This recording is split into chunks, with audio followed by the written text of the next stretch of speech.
Hello. आज हम लोग देखेंगे टेंसेस पार्ट 9। इससे पहले हम लोग टेंस के 8 पार्ट पढ़ चुके हैं, जिसमें हम लोगों ने प्रेजेंट का 4 simple present tense, present continuous tense, present perfect tense, present perfect continuous tense के बारे में पढ़ा।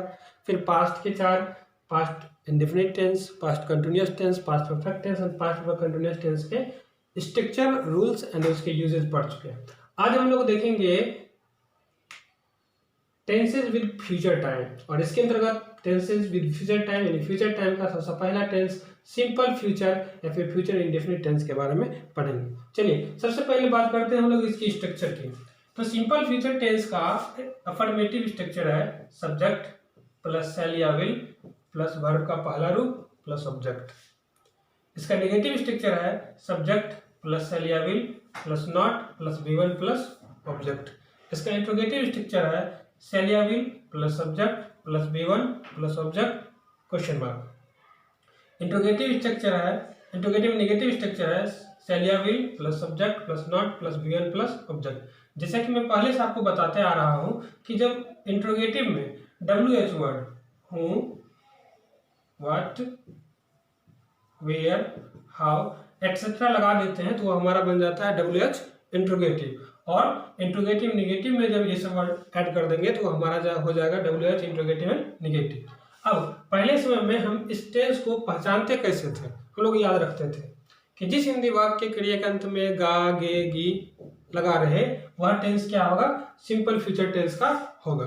फॉर एग्जाम्पल, पंकज पटना जाएगा, ये अफर्मेटिव सेंटेंस है। इसका इंग्लिश क्या हो गया? Pankaj will go to Patna. इसके निगेटिव की बात करें तो पंकज पटना नहीं जाएगा, क्या हो जाएगा English? Pankaj will not go to Patna. क्या पंकज पटना जाएगा? Will Pankaj go to Patna. क्या पंकज पटना नहीं जाएगा? Will Pankaj not go to Patna. Pankaj Patna क्यों जाएगा? Why will Pankaj go to Patna. इसमें क्या करेंगे? इंट्रोगेटिव में वाई ऐड कर देंगे। पंकज पटना क्यों नहीं जाएगा? Why will Pankaj not go to Patna. अब सवाल ये उठता है, यहाँ पर हम लोग देखिए क्या देखें, सेल और विल दोनों का यूज होता है। थोड़ा समझ लेते हैं, क्या हम लोग सेल का यूज करेंगे, कब विल का यूज करेंगे। तो फर्स्ट पर्सन के सिंगुलर में क्या आते हैं? आई, और प्लूरल में क्या आते हैं? वी। इसके साथ हम लोग सेल का यूज करेंगे, आइदर सभी जगह विल का यूज करेंगे। बट अब न्यू ग्रामर में क्या है कि सभी के साथ हम लोग विल का प्रयोग करते हैं। तो ये था हमारा स्ट्रक्चर और एग्जाम्पल्स। अब हम लोग बात करते हैं सिंपल फ्यूचर टेंस के रूल्स एंड यूजेस की, कि कब हम इस टेंस के स्ट्रक्चर का प्रयोग करेंगे। ये तो समझ में आ गया कि जब इंग्लिश में हिंदी में लिखा हुआ रहेगा सेंटेंस, फिर उसको इंग्लिश में कैसे कन्वर्ट करेंगे। बट यदि इंग्लिश ग्रामर में फिल इन द ब्लैंक्स दिया हो या फिर करेक्शन करना हो तो कैसे हम लोग देखेंगे, कब यूज करेंगे सिंपल फ्यूचर टेंस का, वो देखते हैं। तो सबसे पहला रूल है to show a simple future action. जो जनरली फ्यूचर एक्शंस है उसको दिखाने के हम लोग सिंपल फ्यूचर टेंस का प्रयोग करते हैं। जैसे एक्शन से पता चलेगा कि वो वर्क जो है वो इन फ्यूचर होने वाला है। जैसे कि तुम गीत गाओगे, मतलब वो फ्यूचर में गीत गाएगा। क्या हो गया हमारा English? You will sing, subject shall या will plus verb one. Clear है? बात करते हैं रूल नंबर 2 की। आदि सेंटेंस में टुमारो और नेक्स्ट टाइम दिख गया तो हमारा किसके अंतर्गत में आता है? जनरली सिंपल फ्यूचर टेंस के अंतर्गत में।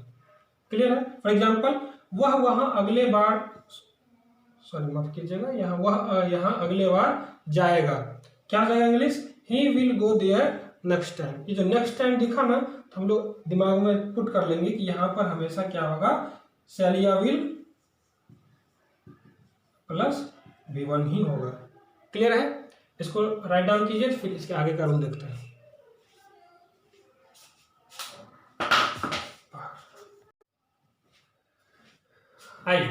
नेक्स्ट रूल है हमारा rule number 3, in conditional sentences with simple present tense. जब हम लोग सिंपल प्रेजेंट टेंस का रूल्स एंड यूजेस पढ़ रहे थे तो उसमें भी देखे थे कि विल का रिपीटेशन को खत्म करने के लिए सिंपल प्रेजेंट टेंस का प्रयोग होता है। तो वो चीजें यहाँ भी आ जाएगी, यानी कि वो कैसा सेंटेंसेस होगा? Conditional sentences.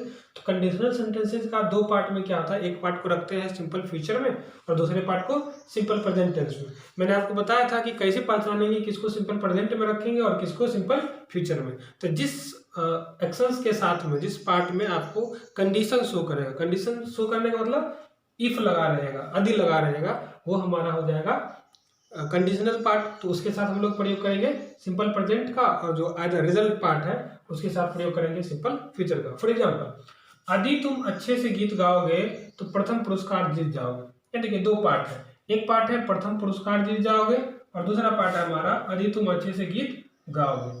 दो पार्ट है। अब देखिए इस पार्ट में क्या है, कंडीशन शो हो रहा है। कंडीशन क्या है, यदि तुम अच्छे से गीत गाओगे, रिजल्ट क्या है, तब तुम प्रथम पुरस्कार जीतोगे। तो जो सेंटेंस कंडीशनल है उसके साथ क्या है, कौन से टेंस का यूज करेंगे, सिंपल प्रेजेंट का, और रिजल्ट के साथ में सिंपल फ्यूचर का। क्या हो गया इंग्लिश हमारा, if you will sing well you will win the first prize. सही है क्या सेंटेंस, नहीं, देखिए दोनों के साथ सिंपल फ्यूचर आया है, ये सेंटेंस रॉन्ग है हमारा। सही आंसर क्या होगा, if you sing well you will won the first prize. Clear है। चलिए देखते हैं रूल नंबर नेक्स्ट रूल है हमारा, to show a suggestion precautions with else. एक सजेशन या फिर प्रिकॉशंस का को शो करने के लिए इल्स के साथ में भी सिंपल फ्यूचर टेंस का प्रयोग होता है।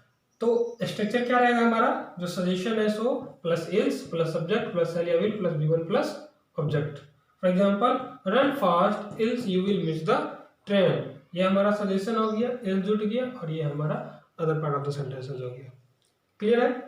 चलिए नेक्स्ट रूल देखते हैं। नेक्स्ट रूल हमारा, टू नो वंस विशेज। आपको किसी की इच्छा जानने के लिए भी सिंपल फ्यूचर टेंस का प्रयोग करते हैं। जैसे घर में मेहमान आते हैं या फिर दोस्त को बोलते हैं ना, क्या आप चाय लेंगे, क्या होगी, विल यू टेक टी। है बस समझ में। चलिए तो ये था हमारा आज का टेंसेस का पार्ट नंबर 9, जिसमें हम लोगों ने सिंपल फ्यूचर टेंस का स्ट्रक्चर और उसके रूल्स एंड यूजेज के बारे में पढ़ा। आई होप आपको समझ में आई होंगी।